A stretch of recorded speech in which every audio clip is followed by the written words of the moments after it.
Oke, baik. Selamat malam. Assalamualaikum warahmatullahi wabarakatuh. Salam sejahtera kita semua. Selamat malam. Malam, Bapak Ibu semua, pemirsa. Malam, malam. Oke, selamat datang kembali di podcast kesayangan kita, Kasih Cendekia.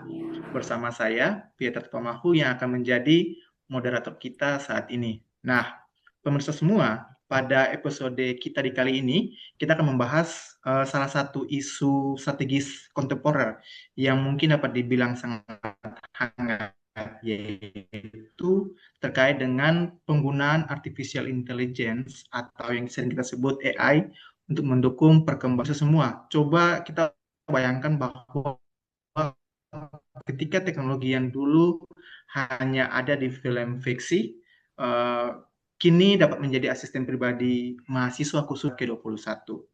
Nah, untuk membahas ini secara mendalam, kita kedatangan nih beberapa narasumber. Ada 4 narasumber yang merupakan latar belakangnya dari dosen dan merupakan dosen dari berbagai bidang keilmuan. Mereka akan berbagi pandangan serta pengalaman mereka. Narasumber kita yang pertama di sini ada Bapak Randi Voler Surentu. Selamat malam, Pak Randi. Selamat malam. Ada Jui. Selamat malam, Ibu. Selamat malam, Pak. Ada narasumber ketiga kita juga yaitu Bapak Muhammad Firdaus. Selamat malam, Pak. Sehat, Pak? Selamat malam, Pak. Sehat, sehat. Alhamdulillah. Oke. Dan narasumber terakhir kita nih ada Ibu Nur Rafiadija. Selamat malam, Ibu Selamat Nur. malam. Nur ya, saya sapa aja Ibu Nur ya, atau Ibu Dija. Oke, tanpa membuang waktu lagi, mari kita langsung saja masuk ke dalam pembahasan pertama kita. Nah, untuk pertanyaan pertama ini, saya akan tujukan mungkin untuk Bapak Randi Voler, ya. Oke, untuk Bapak Randi Voler sih, menurut pandangan Bapak, apa sih sebenarnya peran utama AI dalam membantu mahasiswa mengembangkan kompetensinya nih, Pak? Mungkin boleh dijawab, Pak Randi. Oke, terima kasih, Pak Moderator. Saya melihat AI ini berperan sebagai fasilitator belajar pintar, bukan sekedar pemberi informasi, tapi juga pembimbing personal. Contohnya aplikasi AI seperti Adaptive Learning, platform yang bisa menganalisis hasil belajar mahasiswa secara real time. Kalau mahasiswa kesulitan memahami konsep statistik, AI akan memberikan penjelasan dengan cara yang berbeda, visualisasi, animasi, atau contoh kasus yang lebih sederhana. Hasilnya, mahasiswa tidak hanya hafal rumus, tapi benar-benar paham konsep dan bisa menerapkannya. Oke, baik. Menarik sekali jawaban dari Bapak Randi Fowler ini ya. Jadi, AI ini seperti tutor pribadi bagi mahasiswa ya, 24 per 7 ya. Begitu ya, Pak. Nah, kalau misalkan AI ini sudah dapat menjadi fasilitator yang pintar, sekarang saya ingin mengetahui mengapa sih AI ini dapat menjadi sesuatu yang krusial. Mungkin untuk Ibu Novela. Menurut Ibu Novela, apa alasan utama sehingga artificial intelligence ini penting untuk membentuk kompetensi mahasiswa di era sekarang ini? Ya, mungkin di sini karena dunia kerja sudah berubah drastis, kemampuan hard skill seperti coding atau analisis data kini wajib. Dan AI adalah cara tercepat untuk menguasainya, Pak. Tapi yang lebih penting, AI mengajarkan soft skill di abad ke-21, berpikir kritis, kreativitas, dan problem solving. Bayangkan, jika mahasiswa menggunakan AI untuk analisis data besar, lalu mereka yang menginterpretasi hasilnya. Nah, ini nih yang dicari oleh perusahaan di masa depan. Jadi AI bukan hanya pengganti manusia, tetapi pemacu agar mahasiswa jadi lebih unggul dari AI itu sendiri. Mungkin seperti itu, Pak. Oke, Bu, benar sekali ya. Jadi secara tidak langsung AI ini bisa membuat mahasiswa semakin level up. Nah, mari kita coba untuk lanjutkan ke perkembangannya nih. Nah, kapan sih sebenarnya tren AI ini mulai terasa di dunia kampus? Mungkin menurut Bapak Muhammad Firdaus, narasumber berikutnya, berdasarkan pengalaman Bapak, sejak kapan sih dan di bidang apa saja AI ini paling efektif untuk mendukung kompetensi mahasiswa? Oke, baik. Terima kasih, Pak, pertanyaannya. Jadi, saya rasa tren penggunaan AI ini mungkin 5 tahun terakhir ini ya, mulai dikenal, atau lebih tepatnya sejak pandemi COVID ya kali ya. Jadi, saat itu hybrid learning jadi keharusan. Jadi dosen dan mahasiswa itu terpaksa harus beradaptasi dengan teknologi digital. Nah, dari situlah penggunaan AI ini langsung meledak lah istilahnya seperti itu ya.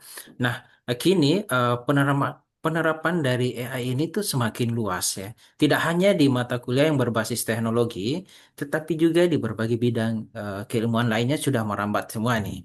Nah, di Fakultas Pendidikan misalnya, mahasiswa menggunakan AI ini untuk mengembangkan media pembelajaran digital itu sendiri. Sedangkan di bidang kesehatan digunakan untuk mungkin melakukan simulasi terhadap diagnosis dan analisis terhadap data-data medis dari pasien seperti itu.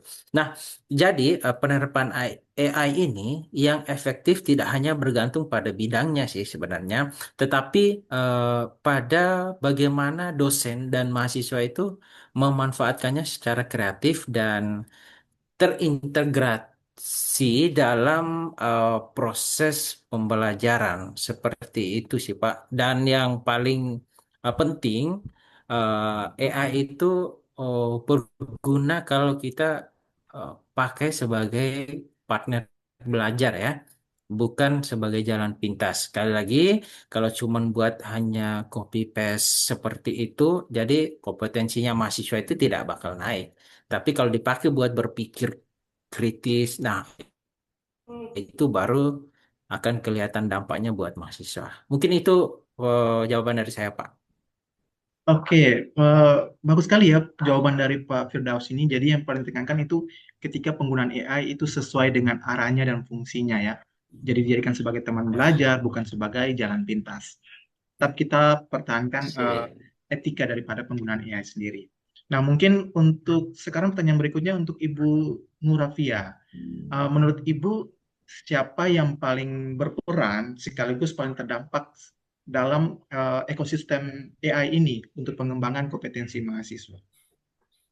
Eh, Mungkin kalau kita bicara soal ekosistem AI itu ada satu yang paling berperan dan sekaligus paling berdampak ya menurut saya itu adalah dosen. Kenapa dosen? Karena dosen itu gatekeeper. AI mau dipakai atau enggak di kelas itu sangat ditentukan oleh dosennya. Jadi mau jadi alat bantu belajar atau justru dianggap ancaman itu juga keputusan dosen. Tapi di saat yang sama dosen itu adalah pihak yang paling terdampak. Nah, lalu kalau dengan mahasiswa itu adalah aktor utama penerima dampak, tapi bukan pengendali sistem. Kalau dosennya adaptif, mahasiswa akan tumbuh. Tapi kalau dosennya menutup diri, mahasiswa tetap pakai AI diam-diam tanpa literasi, tanpa etika gitu ya. Kalau ngomongin soal kampusnya atau instansinya, itu mereka penting karena sifatnya enabler, penyedia gitu ya, penyedia kebijakan, infrastruktur, terus arah gitu. Namun eksekusinya ya tetap kembali ke ruang kelas gitu. Jadi jujur saja kalau AI itu tidak menggantikan dosen sebenarnya, AI hanya menggeser dosen yang tidak mau berubah. Kalau menurut Oke, saya. Bu, jawaban yang sangat luar biasa. Jadi AI itu bukan pengganti dosen, tapi hanya ketika AI itu digunakan untuk menggeser dosen-dosen yang tidak mau berusaha saja. Oke, mungkin sebelum kita menutup masih ada pertanyaan dari saya, ini pertanyaan terakhir. Dan boleh dijawab singkat oleh salah satu saja narasumber yang ada. Menurut Bapak Ibu, bagaimana sih cara terbaik memanfaatkan AI agar benar-benar mendukung kompetensi mahasiswa? Mungkin dari salah satu narasumber yang mau menjawab. Oke, saya saja. Terima kasih Pak Moderator. Pertama, AI harus diposisikan sebagai mitra belajar, bukan pengganti dosen atau mahasiswa. Mahasiswa perlu dilatih berpikir kritis dan tetap melakukan refleksi atas hasil yang diberikan AI. Kemudian yang kedua, kampus perlu menyusun panduan etika penggunaan AI agar penggunaannya tetap bertanggung jawab. AI yang etis akan melahirkan generasi yang kreatif sekaligus berintegritas. Dari sisi lain, dosen bisa mendesain tugas berbasis proyek yang mengintegrasikan penggunaan AI seperti penelitian mini, visualisasi data, dan pembuatan konten edukatif. Ini dapat mendorong mahasiswa untuk berpikir lebih aplikatif. Terima kasih. Nah, itu saudara. Jadi memang AI itu pemanfaatannya bisa mendukung mahasiswa dengan hal yang tadi disampaikan oleh Pak Randi. Oke, mungkin satu lagi pertanyaan sebelum kita benar-benar tutup nih. Saya ingin mendengar pandangan singkat dari salah satu narasumber juga. Mungkin boleh dijawab terkait dengan bagaimana kampus bisa mengantisipasi kalau kita bisa lihat dampak negatif daripada AI itu sendiri pasti adalah. Nah, sekaligus pihak kampus sendiri dapat memastikan eh, manfaatnya secara maksimal. Mungkin dari salah satu narasumber. Oke, baik. Mungkin saya akan coba menjawabnya ya. Ya, terima kasih. Ini sangat bagus sekali moderator telah menyampaikan pertanyaannya. Jadi, kampus itu sebaiknya harus tetap menyiapkan atau menyediakan modul literasi digital dan AI untuk mahasiswa baru. Jadi, agar sejak awal mereka itu bisa menggunakan teknologi ini secara benar. Jadi tidak serampangan nanti digunakannya. Nah, pengawasan akademik juga itu perlu diperkuat karena dengan penggunaan sistem deteksi orisinalitas karya tulis, misalnya seperti itu. Nah, di sisi lain juga dosen itu perlu diberikan ruang untuk berinovasi agar bisa bereksperimen dengan AI dalam pembelajaran tanpa takut ada kesalahan. Mungkin seperti itu, Pak.